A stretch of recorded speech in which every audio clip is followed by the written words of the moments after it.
Yes, hello everybody, and welcome back to the Wildcard Rewind. It's Mags here with Hannah. No Paul this week. He's too lazy, can't be bothered. So we are going to rewind some of the big free agency moves, and we're going to fast forward and look at the players who are still free agents that can make a difference in the NFL. Let's go. I just want to rewind to when we were young and hard. Back to all those good times. Take me back to the start. Yes, here we are. The best two members of the Wildcard Rewind crew. It's Mags and Hannah. Hannah, good to see you again, mate. How are you? Yeah, I'm great, thanks. Great to see you, Mags. As usual, Paul says he can't make it because he's working, but do we believe him? Not a jot. He's clearly having fun in the sun or something, isn't he? But great to see you, Mags, and see your dedication to the show anyway. Yeah, absolutely. You know, Paul's got Factor 50 slapped in that dome and he's sitting out in his garden just doing nothing probably, right? But we're working hard, Hannah, and we're talking about some of the big free agency moves that happened this year. And then there's a couple of guys that are still free agents who we might see appear on a team pretty soon, maybe in the next couple of weeks for sure. And we're just going to roll through what we think about the impact that's going to have on the season next year. So before we do that, remember, wherever you're listening on this, like, thumbs up, comment, whatever you want. Just let us know you're listening. That'll be absolutely perfect. So here we go. We're going to start off with, the biggest. We were kind of chatting before the show, Hannah. We were like, he was a free agent, right? It was Lamar Jackson. He didn't sign anything. We're saying it's close enough to being a free agent that we can talk about it, right? Yeah, well, I mean, it took up pretty much all the conversation for most of the early off-season, didn't it? So I think we would be remiss if we didn't talk about Lamar and his situation. Ultimately, he ended up signing back with the Ravens, didn't he? At first I actually was quite convinced that he wasn't going to go back. Yeah. I just had a feeling that relationship was just not kind of right, and I thought potentially it was fractured kind of beyond repair. We knew that Lamar, or we didn't know obviously, but we'd heard that Lamar was demanding a fully guaranteed contract, and we had a feeling that the Ravens just would not want to give that, so they were kind of at this impasse. And I think the difficulty is that when a player is doing his own kind of negotiations, I think there's always a risk there that you're going to hurt kind of the relationship even further, because obviously Lamar thinks I'm worth this. The team thinks Lamar is worth something else, and then they're kind of having these discussions face to face. So ultimately, potentially Lamar could then start to feel a bit more grieved. And then obviously things get worse. So I thought ultimately in the end he would go. They would trade him. He'd sign the tag and they would trade him, or he would find somewhere to go. Ultimately, we know that was not the case. Despite him kind of having the opportunity to speak with other teams, it doesn't seem like anybody else showed any significant interest, which I am really surprised at, because Lamar is one of the elite talents in the NFL. We do know that. We've seen that from his game. He was an MVP. I just can't believe people weren't more interested. But I think obviously the risk was that the Ravens were going to just say, right, if you're offering this, we're going to offer higher, and we'll take him back. So I think part of it was, we don't want to kind of do all this negotiation and then the Ravens just swoop in and keep him anyway. And I think the other thing was the kind of weariness of being a bit wary that we know that Lamar is kind of his own agent, and that he'd been having difficulties with the Ravens. Would that then play out with other teams? So I think ultimately they just kind of decided to stay away, which I was surprised about. So in the end, I think this is kind of the resolution that ultimately we expected based on the interest that he got from other teams. I think the Jalen Hurts deal really helped the Ravens, because he saw what Jalen Hurts got, and I think at that point Lamar realised that he's probably not going to get a fully guaranteed contract from anywhere. So he went, okay, I'll take what you offered before, plus, and a little bit more, so that I am the highest paid QB at this point in time. And he went with it. And I think, to be fair, good on Lamar. I thought that he was not going to shift. I thought he was going to be saying fully guaranteed or nothing, and he didn't. He compromised. So I'm impressed with him doing that, because I wasn't sure that he was going to. So I, obviously being an AFC North competitor fan, didn't want him at the Ravens anymore. I wanted him gone, but obviously he stayed. And at the end, I think it probably was for the best for everyone. The one thing I would love to have seen, though, would have been him on the Atlanta Falcons. I think that would have just been so much fun. Like, I would have loved that. But ultimately, I think this is probably the best outcome for everyone. What did you think about it, Mags?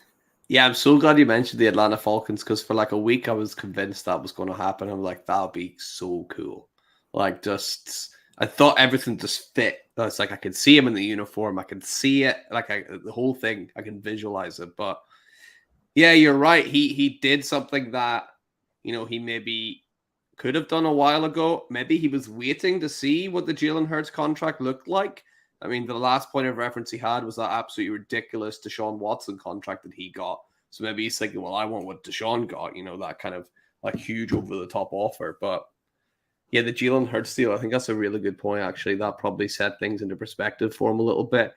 I just don't know, like, would he have got a better deal if he did have an agent, or would it be different?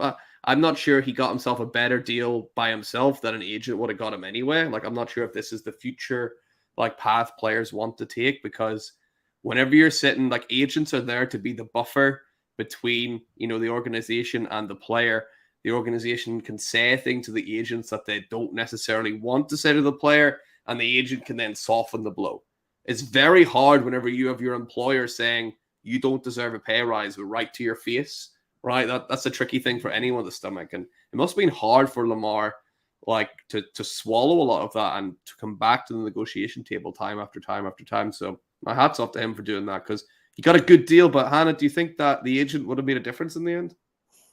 My suspicion is that he might have got the deal done earlier. So I think we might have seen him getting a deal last year or the year before versus now. So I think he ultimately, although he's got a great deal, I do think he has lost some money because he's done it 2 years later than he probably should have. Now, we may well then say, oh, well, the contract would not be as high as it is, because obviously each year the QB contracts have got higher and higher and higher. But I'm sure that with having an agent, he may well have been able to have come back to the table next year, negotiate a fresh deal. So I do think ultimately he has lost a little bit of money just because of how long it's taken him to get that deal done. But, good on him, he got it done. And obviously he keeps all of the money for himself, which ultimately I assume that is why he wanted to do that. Yeah. So, got it done in the end. Good for him.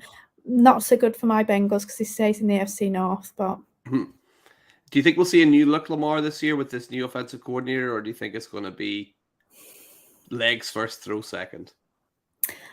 I don't know. I think they are going to want to try and get him throwing more. I do, because ultimately, as these rushing QBs age, in the NFL, their rushing abilities do wane. Like we have seen it with other rushing QBs. So to have longevity in the NFL, you do need to be able to be, a passer in this league. I'm not saying Lamar can't. He can, and he's shown that he can. But I think he just needs to do it more frequently than he has been so far. He needs to be doing that and doing it regularly and confidently, so that when his rushing ability ultimately does wane, then he has that and he can still have that longevity in the NFL. So I think they're going to start to want to throw more.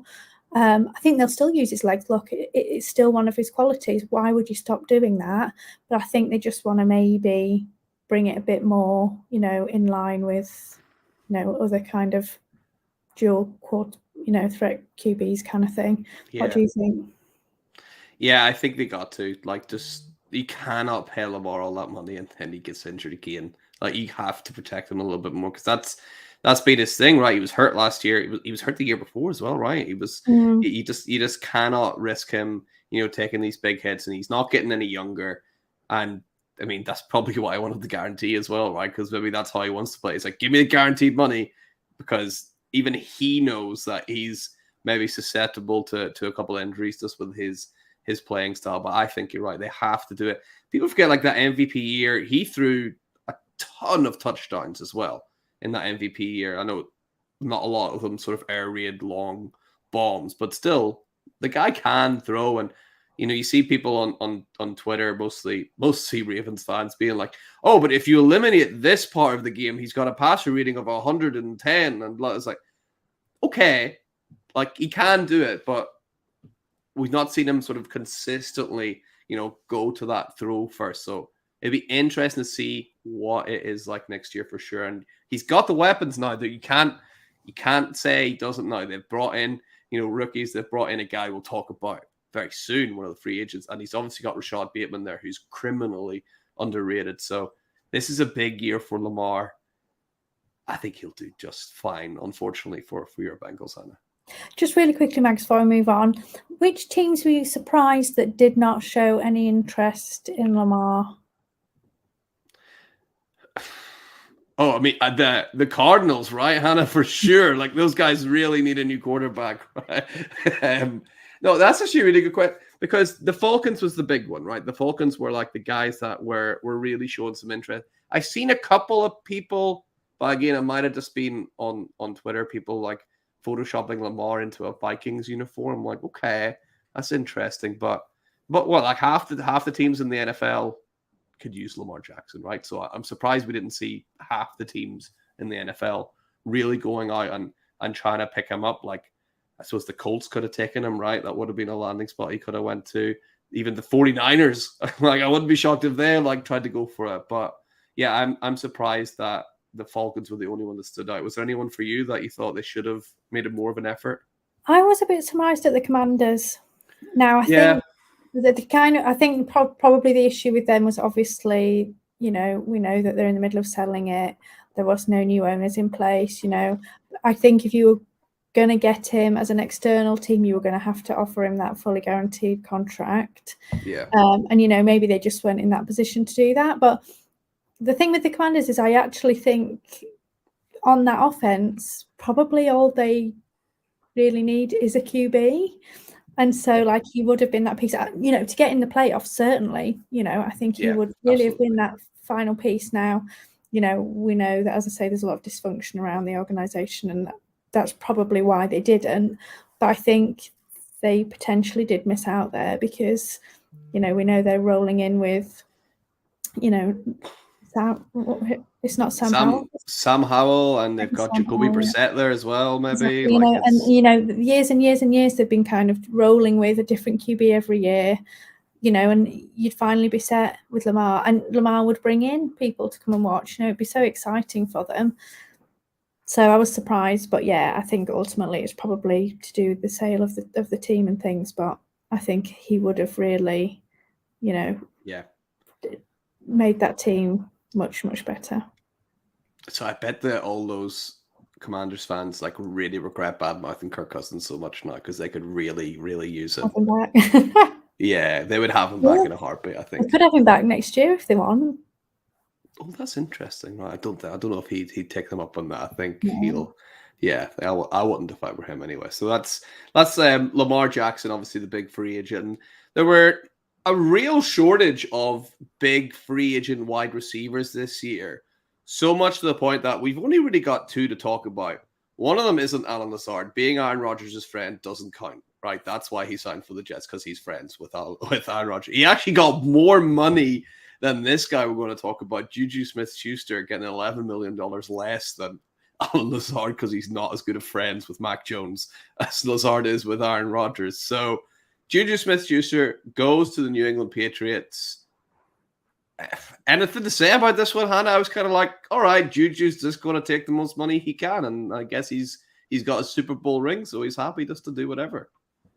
Yeah, I mean, yeah, I'm not sure that I'd be wanting to go into the Patriots, but he obviously, like you say, he's got the ring. He probably doesn't care anymore. To me, it seems just a bit like a 1-for-1 replacement, but probably not even as good a replacement for Jacoby Myers. Like, if I was the Patriots, I probably would have kept Jacoby Myers rather than bringing in Juju, but they obviously had their reasons for doing that. Because I think ultimately they got paid pretty much the same, didn't they? I don't think they saved anything by taking Juju. No, I don't think so. Yeah, we all know what Juju is now. Like, he'll be fine. He will catch some passes, but I don't know, that offense just doesn't excite me at the moment. I think they had a terrible year last year now. Different offensive coordinator this year might make a bit better, but really, was Juju enough of an upgrade in that wide receiver room? Because he was like the only guy new in, right? Yeah.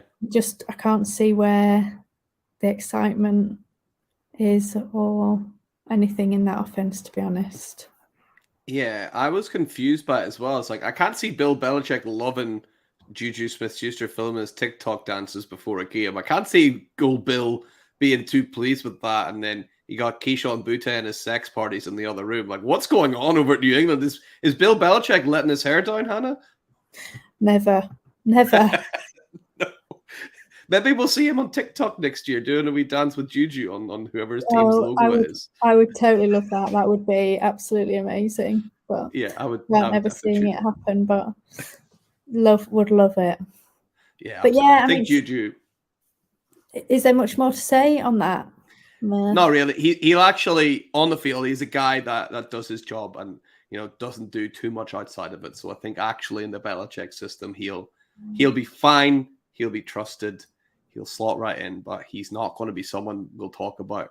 How about this? I'd be shocked if he's one of our rewind moments of the week next year. I think that's going to be very unlikely, unless it's a particularly good TikTok dance. I was going to say he'll do a dance or get beaten by someone on the defense, like he did when he played at my Bengals the other year. It was hilarious. I loved it. Yeah, absolutely. He's not too much to talk about him. So let's move on, and we've got next a big signing for the 49ers, I think, actually a sneaky kind of good signing. They signed Javon Hargrave from the Philadelphia Eagles because, the 49ers didn't have enough in that department already, Hannah, right?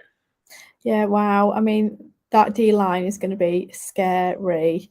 Yeah. I mean, I think certainly on defense, going all out, right? They know to get to the Super Bowl, they have to get past the Eagles. And what they're going to do, they're going to build on that D-line and they're going to try and just stop them. Whether it's going to work or not, yet to be seen. And obviously that offense has quite a lot of question marks, mainly at the quarterback spot. But wow, to be honest, I was really surprised that they signed him, to be honest, because that D-line already has quite a bit of juice and it's going to be quite expensive because Nick Bosa is due a massive contract, isn't he? He's not been given it yet, has he? I think next year, yeah. They'll have to pay him next year. So things are going to get expensive really quickly. So I was actually quite surprised that they did it. But, if you can, why not? Juice up that D-line, get it, as crazy as you want it to be and go for it. Like, that defense is just going to be scary, isn't it? Really scary. Absolutely. Do you think there's anything in it that they're like, right, the Eagles are our main rivals here, obviously. Will you bring in a guy like Hargrave? Can he give us like little things here and there to help us beat the Eagles, or is that reading into it too much? Well, why not? Why not? I mean, the thing is, he's a great player, isn't he? I suspect they brought him in because he's a great player, but it helps, doesn't it? He'll know what that offense does, and he can hopefully give them reads and things so that they can hopefully pin them back rather than giving them the opportunity to go. I think similar with the 49ers when they've got a QB, but there's just so many weapons on that Eagles offense that I think no matter what you do, it is going to be tough to stop them just because there's so many places that the ball can go. But, it's worth trying, right? Yeah, even if it's just little hand signals or just the way Jalen Hurts is standing or just little calls he might recognize, he might be able to guide people around and almost be like the quarterback. I know the center is usually that, right? But like almost be like the quarterback on the defensive side of it as well. Not the center, what am I talking about? Like some of the central linebacker a lot of the time, middle linebacker. But I think Hargrave might be able to do that for the 49ers next year, only against the Eagles, who, let's be honest, they're probably going to end up playing anyway, right? Yeah, I mean, I'm really intrigued about this Niners team next year, to be honest. Like, obviously, we know that defense is juiced up.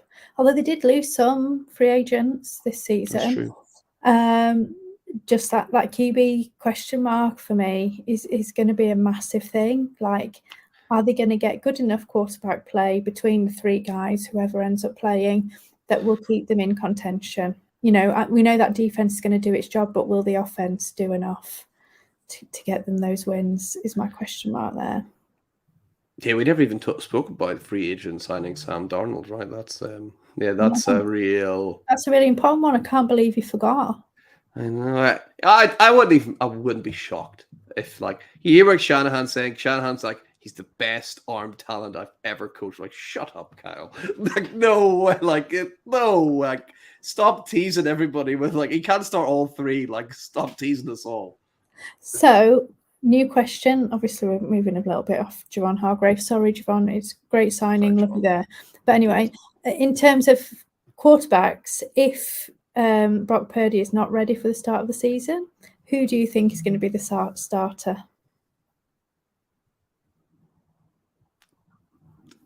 Trey Lance, maybe. I don't know. It's Trey Lance, yeah, but maybe for 2 games, and then Sam Darnold will take over. Yeah, I don't know. I genuinely think they have just totally gone off him. Do you think it's too late to trade him?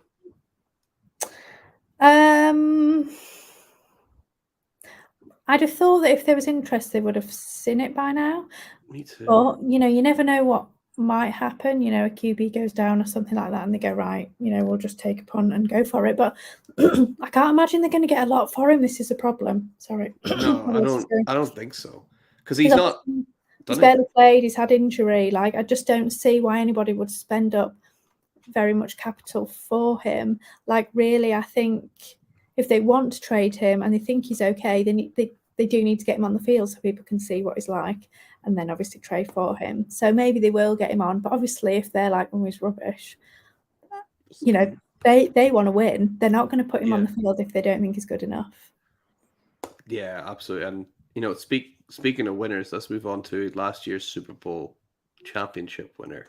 That's Orlando Brown Jr., who's now a member of your Bengals hat. I cannot believe he did that. Wow, what a bold, dirty move from Orlando Brown, but also a hell of a good move for your Bengals, right?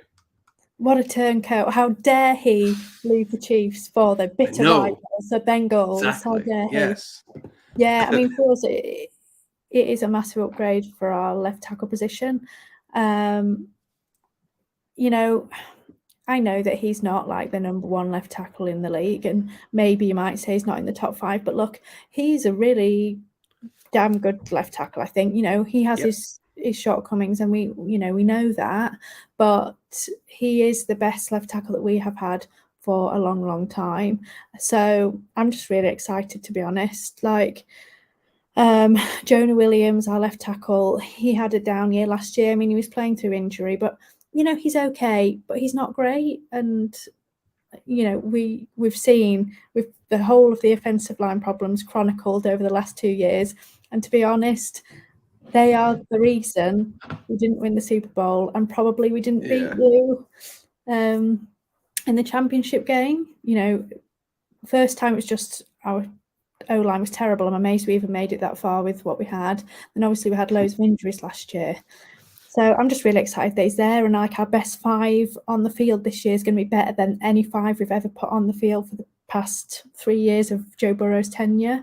And Joe Burrow likes to get the ball out quick anyway, but just having that little bit of extra time, I think, is going to be a massive help for him. Let things develop, let Jamar get down the field a bit more and stuff.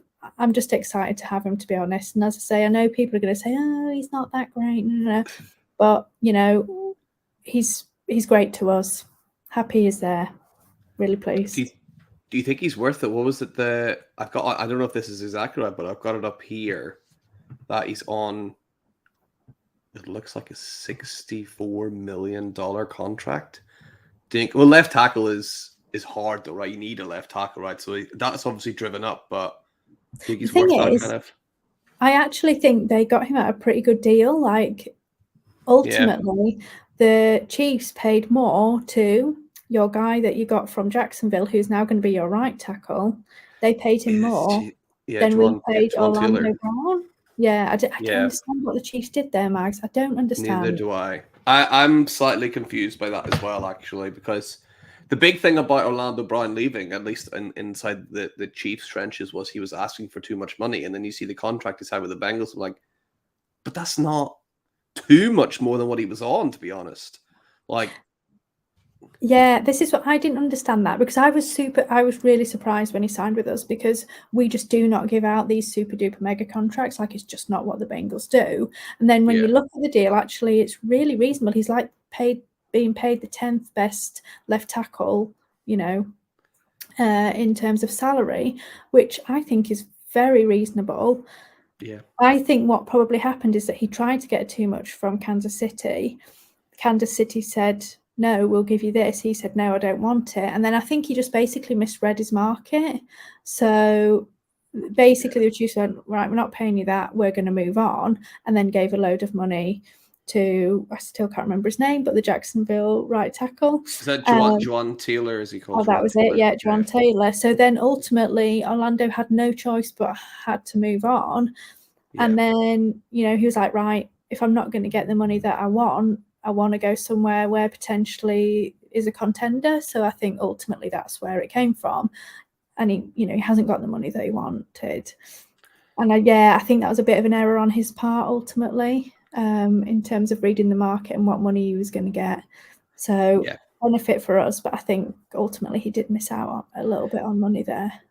I do wonder if he burned a bridge a little bit with the Chiefs as well, actually, because pretty much as soon as he walked in the door, there was talk about him wanting a new contract. And it's like, you haven't even, like, even before he played a snap for the Chiefs, there was talk about him wanting, you know, a little bit extra money here. But so he is, you know, all about making money, and fair enough. I mean, you're only a professional athlete in the NFL for 5 years. For the average career is under a year, right, in the NFL if you put everyone together. So can't blame him, but he's maybe, you know, tried a few too many times with the Chiefs, and ended up going to the damn Bengals. So I think he'll improve. Did you keep your Ludini guy as well? Is he still about? Yes, yeah. So I think everybody, all of the coaching staff stayed, which quite a few of them had different kind of I can't think of the word.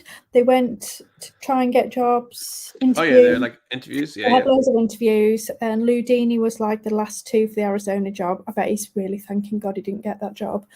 But he was one of the last two, but he didn't get it. So everybody comes back. And then obviously we've got quite a few changes on the defense, which might set us back a little bit. But yeah, I'm just really generally pretty pleased. I think we're reasonably deep this year. So tight end, we can't afford to lose any tight ends. But apart from that, got my boy Irv Smith Jr. there, right? Yeah, who's always injured. So that's true. Yeah. But he was a long time Dynasty my guy, still is, but you know, I'm no longer president of the Irv Smith Jr. fan club. He's hurt me too much, so I'm still a card carrying member, but not president anymore. Your cards might come this year, because we know that Joe Burrow always likes to make a random tight end fantasy relevant. So yeah, here we go. Could be him. Who knows? So let's move on from that trader, Orlando Brown, and we'll move to massive signing for the Lions. The Lions did a great job. Obviously, the official team of the Wildcard Rewind, the Lions, they've got Chauncey CJ Gardner-Johnson in at safety for them. What a great signing! Like, I bet the Eagles really wanted to have him back, but obviously they can't sign everybody under the sun. So the Lions, we talked about it last year. If they could sort out their defense, they'll really be a force to be reckoned with, especially in that secondary. There's not too many better they could have signed than Gardner-Johnson.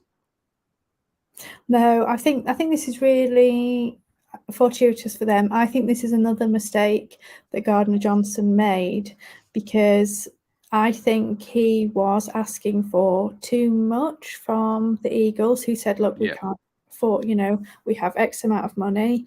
We can't afford to give you that. And I think it was, you know, nothing, it wasn't crazy, but, you know, he was asking for, they were offering, I don't know, a set amount of money. And he said, no, I want more. Mm-hmm. And so he tested the open market, which ultimately what he was going to get was much less than what the Eagles offered. So he went back and said, yes, I would like to take it. And then, oh, sorry, we've now, allotted that money to other positions. Yeah. So ultimately they kept the cornerback, Bradbury, instead. I think ultimately it was Gardner-Johnson or Bradbury. And, because they couldn't get anything done with Gardner-Johnson, they just kind of flipped and went with Bradbury. And so ultimately Gardner-Johnson had to take a lesser deal. So I think that was unfortunately an error from his part, but certainly something that the Lions could take advantage of. The thing that I find weird with the Lions this offseason is they seem to accrue many defensive backs this offseason. Yeah. They seem to be kind of coming out of the rears now. I'm not exactly sure how they're gonna or where they're gonna put everyone. I'm wondering if they've done that because that's what the Chiefs did last year. We just drafted and took in a hell of a lot of DBs, and then it was kind of like law of averages. It's like some of these guys are going to be good, probably. It's like that was a real position of need. So we just drafted, I think, last year's draft, 4, maybe even 5, if you caught who was breaking free agency. And then it was just law of averages. One of these guys has to come up good, and thankfully, 2 or 3 of them did. Maybe that's what the Lions are thinking. I don't really know. But it is a position of need for them. So why not? Not all these guys are going to make the roster, though. Yeah, I mean, ultimately, he's on a 1-year deal. I can't imagine him signing with them again unless they put their hands in their pocket. So I suspect he'll be on a bit of a prove-it deal, in which then next year he's going to want to earn a load more money. So I suspect he'll be there for a year and then he'll move on. But he'll be really useful in the locker room for the younger guys that are coming in, and hopefully they can kind of build them in. And then obviously Gardner-Johnson moves on and they put in their rookies then in that spot kind of thing. Yeah, absolutely, but definitely a great piece. Lions looking good, by the way. I think I'll really like what I see with the Detroit Lions. I think they're playoff bound next year. Hannah, what do you think? I do. I do really like what I'm seeing, but I just feel a little bit nervous that maybe everyone's hyping them up so much, that maybe they're just not going to quite meet expectations. They're going to start slow or something. I don't know. I'm just not quite. Maybe it's because I'm a lifelong Bengals fan, and we've had those kind of hopes for a number of years, and nothing ever came to fruition. So I'm always a bit cautious, but I'm excited to see what they do for sure. Or is it just in their DNA to lose by 3 or less every week, and it just never works out? Difficult to wash that out, Yeah, absolutely. But I'm on team Lions until they come up against someone like the Chiefs or something like that. Yeah, week 1.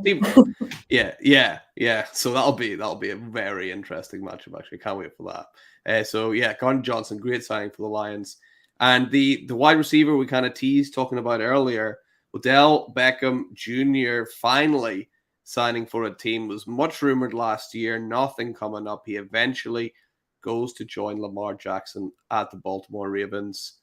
It's a funny one, right? The Ravens is a wide receiver graveyard. Let's say it like it is. OBJ reaching that age. Is this just his final resting place, or are we going to see OBJ have another resurgence like he did for the Rams in that last playoff stretch? Yeah, it's difficult, isn't it? Because he now has no knees, basically. Yeah. We did see him play still really pretty well for the Rams. So, I think potentially could have it in him, but obviously hasn't played for a year. He's now torn 2 ACL, so he is going to be slower. I think they're going to need to scheme him better. I don't think he's going to be able to just use his talent anymore to get open and get those balls. They're going to have to scheme him in there. So I'm not sure. I don't know. I really don't know what he's going to do. But I think more than anything, he's going to be a veteran presence in that room. That wide receiver room is really young. Rashad Bateman is probably the oldest wide receiver that's going to be on the field, most likely. We've got the Devin Duvernays and whatever, and they're probably a bit older, but they're not consistent players. Zay Flowers has only just come in, so I think he's going to be a really great veteran presence for those younger players, and help them kind of get to grips with the NFL. So I think in that respect, I think it's a really great signing. As I say, I just don't know how much juice he's going to have left in him. Like, I think he still kind of, his name precedes him, you know, and people are still in awe of him because of his name and what he did, you know, earlier in his career. And I'm just, I don't know. I can't decide what I think he's going to do, to be honest. Yeah, I'm the exact same. I don't know what kind of OBJ. I think what's probably going to happen is overall it'll be a bit of a disappointment, but we'll see flashes. Like we talked about Juju earlier, and I was like, there's not a chance he's going to appear in our wildcard rewind moment of the week. There's a chance that Odell Beckham Jr. could roll back the clock and appear on a couple of those highlights. It's, you know, can Lamar Jackson go from a guy being told not really to throw to, you know, sustaining Mark Andrews, Odell Beckham, Zay Flowers, and Rashad Bateman, and, you know, maybe J.K. Dobbins gets involved in the passing game a little bit more. I don't know. I think that's such a huge thing to expect of Lamar. I know he's very talented, but one of these guys is going to be completely, like, irrelevant, and it might end up being OBJ just because of his age, right? Yeah. Like you say, I think we'll see bits and bobs of him, but he's not going to be that wide receiver one commanding all of the targets, is he? Like, I think those kind of days are over. Yeah. And as I say, I think they're going to need to scheme him up, which I think they will do, because, you know, it's OBJ. He's going to want to get the ball every now and again.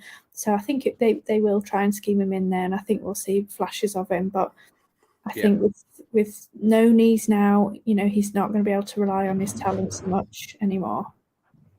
Yeah, it would be, you know, incredibly stupid for a team to have a wide receiver one that commands those targets and, like, just get rid of them, right, Anna? That would be a real, like, bonehead move to do. So let's move on to our next player who's still a free agent. It's DeAndre Hopkins, who's freshly been released from Paul's own Arizona Cardinals. What the hell are they doing, Hannah? Why could you just release DeAndre Hopkins? And they're just doing it trying to be nice, because nice guys finish last in the NFL. Yeah, I mean, it's when I first saw that they just released him, I was like, this is crazy. Like, why would you get nothing for him? Yeah. But by the sounds of it, they have been trying to get something for him and nobody wanted. I think the issue is his contract, right? I mean, I don't think there's many teams at this stage of the offseason that have the space to take that massive contract. And I think ultimately they had to make the decision, do we carry him, you know, this season? And I think ultimately then also have some sort of dead cap going into 2024, or do we just say, right, let's cut our losses and, you know, we take all the hit this year and we're a clean slate next year? You know, they know that they're going to be terrible this year. Like, I think if Kyler hadn't had his injury, they probably would have had a bit of a different kind of outlook, I think, potentially. But I think Kyler's injury has given them an opportunity to just be like, look, we're going to be terrible this year, so let's just behave as if we're going to be terrible, release all of these expensive players, let's accrue loads of draft picks. You know, we're going to be high up in the draft next year. We can then start to kind of reset our roster. The problem was that so many of, especially on the defense, so many players were aging out, and the younger players, they didn't have many that were coming through that were going to be like really valuable starters. So I think they're like, right, this is an opportunity to do a hard reset. I think if Kyler had not been injured, they probably would have done a bit of a soft reset, and I do wonder whether they would have kept D-Hop. But because Kyler is injured, I mean, I get it. Like, what is the point? I think it's a massive shame for them to have not been able to get anything for him and just to release him. But, you know, I can kind of see it from like a cap hit space kind of thing and just say, look, let's cut our losses. We'll eat all of the dead hit money this year, and then we'll start again next season. So I guess then the question is, where do we think he's going to go? So what do you think, Mags? Realistically, where would you like him to go? Which already I know what you're going to say, but where do you think he is going to end up? If you look at the Vegas odds, there are two teams way out in front as the favorites to sign him, both of the same odds. It's the Kansas City Chiefs and the Buffalo Bills. Those are the two, like, prime favorites to sign DeAndre Hopkins. The problem is you have to get inside of DeAndre Hopkins' head. why is he signing for a team here? If he's signing because he wants to get paid, he's not going to either of those teams. There's not enough money to pay him. It just, maybe you could work some cap magic. I don't know, but the Chiefs have got almost no money left. Like that Juwan Taylor deal was big. Couple of reshuffling deals. Maybe you can tweak Patrick Mahomes' deal a little bit. Who knows? I think he would do that for DeAndre Hopkins. I mean, realistically, if he's looking to get paid, the Cleveland Browns have a bit of money, I think, right? He could reunite with Deshaun Watson. They can move things around with Watson's contract. That could be an interesting landing spot. I don't really. I think at the end of the day, he's going to go to Kansas City or Buffalo, and I really, really, really don't want him to go to Buffalo. That would just be slightly terrifying. Where do you think he'll end up?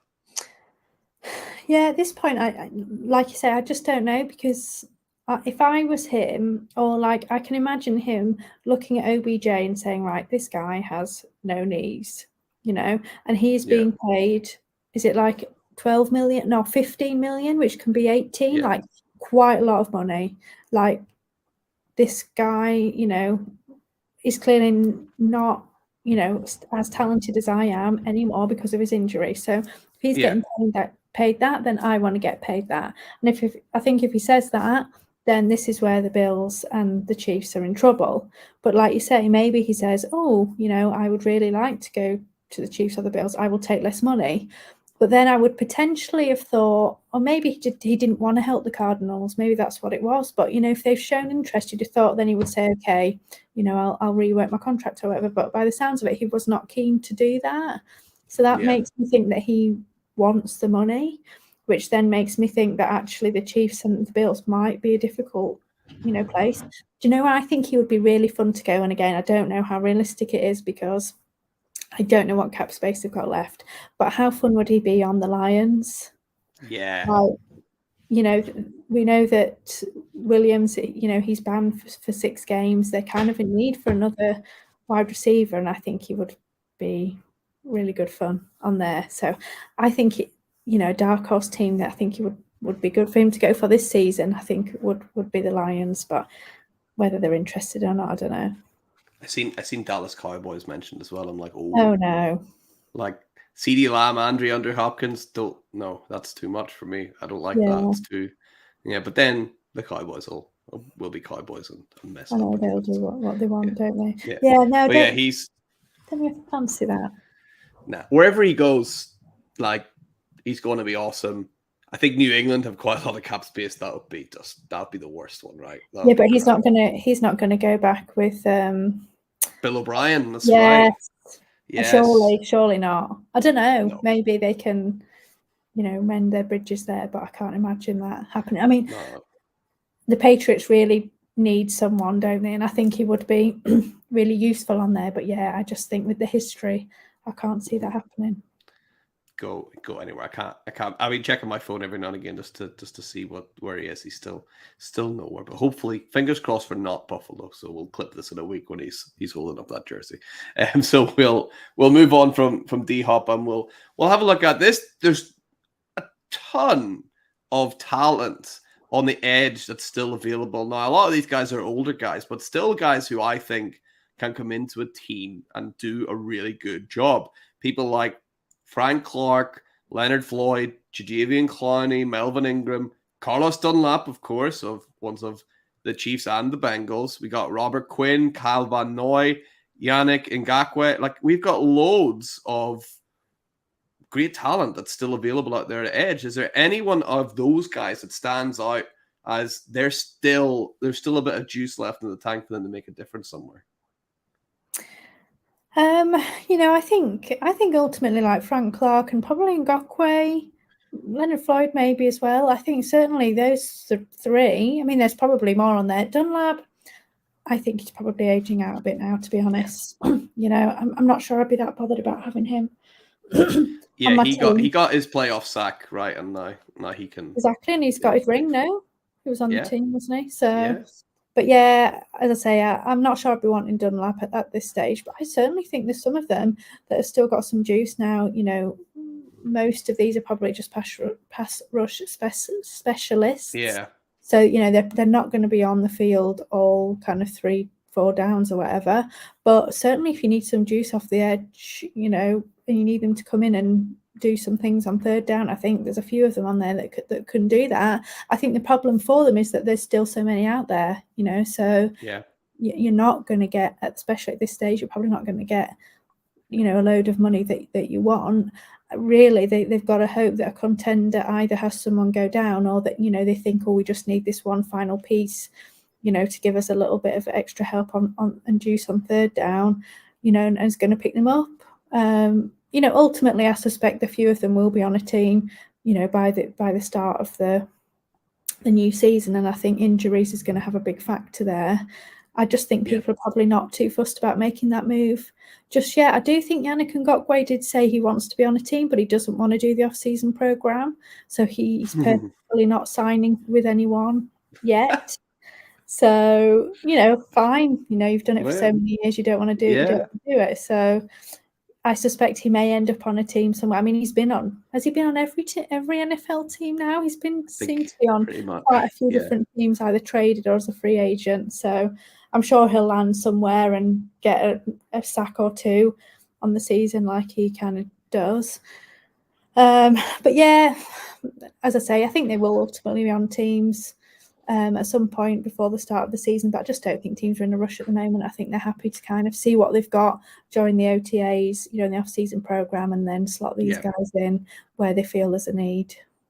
Yeah, I think it'll be almost like we had with the Eagles last year. This had like Indominica and Sue, right? Last year, just like out of nowhere, and you're like, you don't really need him, but like that's a real nice, like you could see like Leonard Floyd going to like the 49ers or something, right? You're like, oh, you don't need him, but like that's nice, like sort of like a team that's already really strong, just adding in another leader, adding in another piece, and going for it that way. And that might be like a team like that, a Super Bowl potential. That's maybe where a lot of these guys are going to go, and people are going to forever fall in love with Clowney. I don't care what anyone says. That guy, that combine and that college history, like people are always going to give that guy a shot. I think he's just.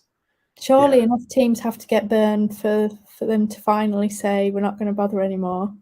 Nah, keep going. Keep going. He's going to end up on the Chiefs, and I'm going to get excited about it. Like that's going to happen. But and then he'll get injured, and that'll be the end of his season, and then he goes to the team.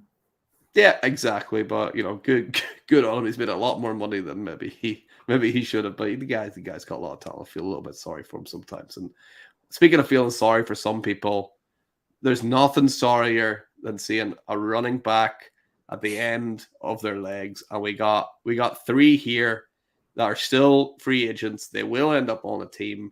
Ezekiel Elliott, Kareem Hunt, and Leonard Fournette still out there. Rumored one of these guys going to the Bengals of all places, right? I've seen a couple of these guys rumored to go over to your Bengals team. Do you see these guys making a difference anywhere, or are they just going to be there? Look, you know, I think all of them really do have kind of a bit of a third down kind of usefulness. You know, we've seen Zeke as quite a reasonable, you know, blocking running back. Not the last time I saw Zeke. Okay. He wasn't blocking anyone. When you're the sole O-lineman, you know, you haven't really got much of a, you know, chance, let's face it. Yeah, that's you know, but generally on a normal play, you know, we have seen that he can pass protect, you know, can block, and you know, he can receive. So I think Zeke is no longer a 3-down back, you know, we all know that, but he can still get these kind of short yardage, you know, plow through 1 or 2 yards or whatever. So I do think there is kind of a use for him. The question is, with all of these, have they come to the realization that that is kind of their role on a team now? You know, I think it's difficult when you've, particularly for probably Zeke, who's been on the same team the whole of his career and has been paid so much and has been one of the focal points of that team. You know, him and Dak were in the same year, you know, rookie year. They kind of, you know, grew up on that team together. And I think probably, you know, a lot of the supporters of that team see, you know, Dak and Zeke as kind of, you know, what were kind of the focal points of that team. So I think it must be really tough for him to then realise that actually no longer can I do the role that I was so central, in and for that team. So I don't know what he thinks he is anymore, but I think for him to get on a team and not actually contribute, I think he has to realise that he's no longer going to be, the number one guy. He is going to be a complementary back who potentially comes in sparingly, at the goal line when you only need 1 or 2 yards, or on third downs when either you need 1 or 2 yards, or in these passing situations where he can do some blocking. And I think probably all of these guys have to realise that they are not going to be the RB1s on their team anymore. And I think that is the only way that they're going to get jobs. If they don't want to realise that, then I think they're going to be out of the NFL. If they're willing to accept that and potentially take a vet min salary, then I think they could go somewhere. I don't know. I don't think any of them will end up on the Bengals at this stage, but I don't know. I think they want to see what they've got in like Travion Williams and things. I think if he's not up to the task, then they might have to look to get one of these in there, just because we need that P. Ryan role, really. Like, unfortunately, Mixon just can't pass block. He just can't. No. So although he is, a pretty good receiver, or he was in college, certainly, we've never used him as such. And I think we're probably wasting him a little bit there. I think we need someone that comes on those third downs, and I think we need to see what we've got. But ultimately, I'd be surprised if any of them end up on the Bengals, to be honest. Where do you think, or where do you see any of them going? Yeah, so they're a real interesting, three, because there's not one spot where I'm like, oh, Zeke would go there, but Fournette wouldn't, or Hunt wouldn't. I think all three of them, you're right, they will play a similar kind of role, similar kind of purpose. I mean, all three of them would probably go to the Seahawks, right? Pete Carroll just sign all of them. Many running backs. You never have too many, right? Yeah, exactly. So that's his philosophy. But I imagine you know what? I wouldn't be shocked if Zeke ends up back in the Cowboys, No, I totally was thinking that. I wouldn't be surprised at all. Yeah, so I think I could see him going there. Lenny and Kareem Hunt. I mean, Kareem Hunt could he end up back in the Kansas City Chiefs, or was the bridge burned there? They did cut him for his his domestic abuse issues, but it's different time. He could end up back there, but I think Jerick McKinnon's got that role on lockdown. I don't see the real point for Kareem Hunt coming in there.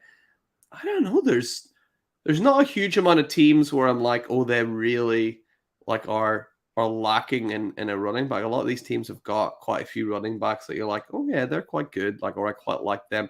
Tampa Bay don't really have Zeke could be interesting for Tampa Bay. Kareem Hunt could be interesting for Tampa Bay because they've only got Rachaad White, and I know in the fantasy community people love Rachaad White, but Rachaad White has been less than productive. His average yards per rush is atrocious. His average yards per catch is also atrocious. I don't know how well he can block, but I don't see them going into the season with Rachaad White being their number one only guy. I know they did also sign Sean Tucker, but there's a lot of question marks with Tucker as well. So if I was going to pick one spot for them, I would say Tampa Bay will sign one of these guys. Maybe it's just Fournette again. Probably not. Yeah, I mean, I don't know. I think if they were going to have Fournette back, they'd have had him back by now, but I don't know. I think ultimately injuries, I think, is going to, ultimately, I think, decide where these guys go now at this stage. I think if people were interested in them, I don't know, maybe they want more money or whatever, but I'd have thought they would have signed somewhere by now. So I think injuries are probably going to decide where they end up, but I wouldn't be surprised if Zeke was back on the Cowboys as well.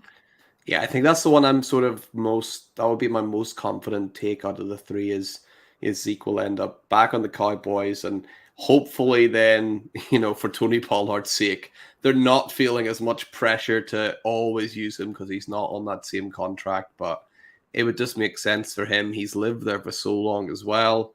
I don't imagine he really wants to uproot his whole family and move somewhere else if there is an option to stay, unless someone's going to offer him money, which by now they're not because they would have already. It just makes sense to me that Zeke ends up back there. So we'll have to wait and see what happens, and I'm sure we'll find out in the coming weeks where these players end up and see if we got into these landing spots right. Who knows? But this is a fun little chat looking at what's to come and what's already happened in free agency. Hannah, pleasure as always. Thank you everybody for listening. If you haven't already, make sure you go follow us at the Wildcard Rewind, and you're following the Fantasy Wildcard Podcast Network on YouTube and on Twitter and all that good stuff. Hey, if you've made it 55 minutes in, you can do all that good stuff for us, I'm sure. But from me and Hannah and Paul, who's too lazy to be here, we'll see you next week. Bye.